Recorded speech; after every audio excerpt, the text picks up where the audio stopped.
दोस्तों, क्या महाराष्ट्र और हरियाणा दोनों ही जगह पर भारतीय जनता पार्टी की सरकार एक साथ गिर जाएगी? उधर शिंदे की नीतीश नायडू से बात हो रही है, इधर हरियाणा बीजेपी में भयंकर बगावत दिखाई दे रही है। दोस्तों, आखिर ऐसा क्या हुआ कि हरियाणा, जहां पर भारतीय जनता पार्टी पूर्ण बहुमत वाली सरकार है, वह सरकार गिरने की बात की जा रही है। आखिर महाराष्ट्र में ऐसा क्या हुआ जहां पर बहुमत से थोड़ी सी पीछे रही बीजेपी के पास दो मजबूत सहयोगी है, उसके बावजूद इसके वहां पर बीजेपी सरकार को खतरा बताया जा रहा है। आखिर ऐसा क्या हुआ जहां पर हरियाणा और महाराष्ट्र दोनों जगह पर बीजेपी की सरकार पर खतरे की तलवार लटक रही है? इसकी कहानी क्या है, आपको विस्तार से बताते हैं। दोस्तों, इस वीडियो को अंत तक जरूर देखें। दोस्तों, हरियाणा और महाराष्ट्र में ऐसी कौन सी वजह है जिससे लग रहा है कि सरकार गिर जाएगी? मसलन महाराष्ट्र में शिंदे फडणवीस में अनबन है। अजीत पवार की खामोशी भी कुछ ऐसा ही कह रही है, लेकिन मौके की ताक में उद्धव शरद का एक्टिव होना, फडणवीस को शिंदे के फैसलों पर जांच बिठाना, तो इस तरीके से हरियाणा में अनिल विज की बगावत, प्रदेश अध्यक्ष पर सामूहिक बलात्कार का आरोप लगना और इसके साथ साथ में कई सारे ऐसे कारण जो कि इस वक्त दोनों ही सरकारों के ऊपर संकट के बादल दिखा रहे हैं। दोस्तों, सबसे पहले बात महाराष्ट्र की करते हैं, जहां पर Bharatiya Janata party bumper seat लाने के बावजूद बहुमत से थोड़ा पीछे रह गई। लेकिन दो पार्टियां जिसमें शिंदे और अजीत उसे सपोर्ट कर रही है। महाराष्ट्र में दरअसल हुआ क्या, इसको समझते हैं। किस तरीके से एकनाथ शिंदे की नाराजगी जो पहले से ही चली आ रही थी, पहले मुख्यमंत्री ना बनाए जाने को लेकर के और उसके बाद से गृह मंत्रालय उनको ना दिया जाने के बाद, लेकिन उसके बाद एक एक करके जिस तरीके की खबरें सामने आई, दूरियां सामने आती चली गई, उसके फैसलों को फडणवीस द्वारा रोके जाने की बात सामने आने लगी, अजीत पवार की उदासीनता सामने आने लगी जिसने मुश्किलें बढ़ा दी।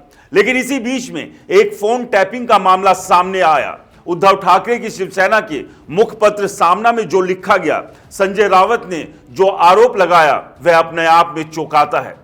दरअसल कहा यह जा रहा है कि जो अनबन है उसकी वजह जो बताई जा रही है कि महाराष्ट्र में फडणवीस की बैठकों में शिंदे नहीं जा रहे हैं। मंत्रियों की नियुक्ति पर शिंदे का विरोध करना, शिंदे के मुख्यमंत्री रहते हुए लिए गए फैसलों पर फडणवीस का जांच बिठाना, उसकी समीक्षा करना, ये तमाम चीजें इस समय एनडीए में मुसीबत खड़ी करती हुई दिखाई दे रही है। फोन टैप कराने की बात, ये सारी ऐसी बातें हैं जिसको लेकर के हलचल मची हुई है। उद्धव की शिवसेना ने आरोप लगाते हुए कहा है कि बीजेपी शिंदे और उनके लोगों के फोन टैप करा रही है। शिंदे टूट चुके हैं, शून्य में चले गए हैं। शिंदे को संदेह है कि दिल्ली में एजेंसियां उनकी गतिविधियों पर नजर रख रही है। इसको लेकर के शिंदे परेशान है। शिंदे अब दोबारा मुख्यमंत्री ना बनाए जाने के सदमे से अभी तक जूझ रहे हैं और एक बार फिर मुख्यमंत्री बनने के लिए लगातार संघर्ष कर रहे हैं। वो मन से टूट गए हैं। फडणवीस इस बात से वाकिफ है कि किस तरीके से शिंदे और फडणवीस के बीच में फिलहाल खास रिश्ता नहीं है। संजय रावत का कहना है कि शिंदे की पार्टी के एक विधायक ने उन्हें विमान यात्रा के दौरान बातचीत के दौरान यह जानकारी दी थी। दोस्तों, सामना में यह भी कहा गया है कि शिंदे खुद को अपमानित करने के डर से बाहर आने को तैयार नहीं है। मुख्यमंत्री के 2.5 साल के कार्यकाल के दौरान शिंदे और फडणवीस के मुंह विपरीत दिशा में थे। अब फडणवीस सारी कसर निकाल रहे हैं क्योंकि शिंदे के हाथ में अब कुछ नहीं बचा। लेकिन दोस्तों, संजय रावत जो शिंदे के विधायक के साथ अपनी बातचीत के बारे में बताते हैं, वो तो गजब है। उससे बीजेपी खेमा लाल हुआ है। उसमें तो शिंदे की भयंकर नाराजगी बताई जा रही है। अब आपको संजय रावत के शिंदे के खास विधायक के साथ हुई बातचीत के अंश के बारे में बताता हूं।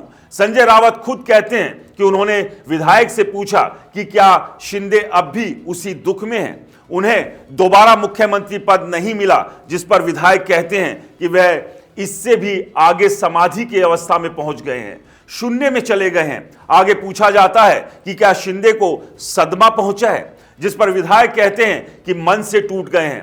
पूछा जाता है कि क्यों, इस पर क्या कहते हैं विधायक। इस सब के बीच वो विधायक कहते हैं कि हम आपके नेतृत्व में चुनाव लड़ेंगे, 2024 के बाद भी आप फिर से मुख्यमंत्री होंगे, चिंता मत करो, चुनाव में दिल खोलकर पैसे खर्च करो। ऐसा आश्वासन उनको अमित शाह की तरफ से दिया गया था। शिंदे ने चुनाव में बहुत पैसे खर्च किए, लेकिन शाह ने अपना वादा निभाया नहीं और उन्हें लगता है कि उनके साथ धोखा हुआ है। दोस्तों, संजय रावत कहते हैं कि यह बातचीत बताती है कि महाराष्ट्र में राजनीति किस दिशा में जा रही है। बीजेपी किसी की नहीं है, शिंदे पर दबाव है। शिंदे और उनके लोग आज महाराष्ट्र के राजनीतिक मामलों में कहीं नजर नहीं आ रहे। शिंदे का तेज खत्म हो रहा है। फडणवीस उन्हें पूछ नहीं रहे हैं। मंत्रिमंडल की बैठक में भी शिंदे हाजिर नहीं है। एकनाथ शिंदे का मानसिक स्वास्थ्य इस हद तक खराब हो चुका है कि वो अब विधायकों से चिढ़ जाते हैं। उनके एक प्रिय विधायक खुलासा करते हुए कहते हैं कि शिंदे सरकारी बैठकों में 2-2 घंटे देर से पहुंचते हैं। 30 तारीख को वर्ल्ड ट्रेड सेंटर में जिला योजना बोर्ड की बैठक हुई। शिंदे उस बैठक में कम से कम 2.5 से 3 घंटे लेट पहुंचे। इस बात का संकेत है कि उन्हें अपने काम में कोई दिलचस्पी नहीं है।